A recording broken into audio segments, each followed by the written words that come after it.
เวลา13:30 อีก30 เมตรไปกันต่อบ่ายโมงครึ่งปาดไม่นี่นะ รอเบิร์ดหน่อยเถอะ มีสัญญาณหรือเปล่า โอเค รู้แล้ว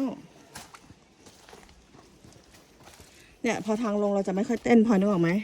แรงดึงดูดมันดึงเราให้มันอยู่ปกติไงใช่ปะแล้วถ้าพอมันขึ้น โนแรงดึงดูดแรงโน้มถ่วง แรงดึงดูดของโลกถ้าเราขึ้นอ่ะ มันจะดึงเหมือนดึงเราลง ถ้ำพญานครนี่ไงมาถึงแล้วทุกคนทุกท่าน พี่คนนี้เขาเอามาก่อนเราตั้งนาน โอ้พลอยโอ้ my god ชัน ถึงแล้วครับ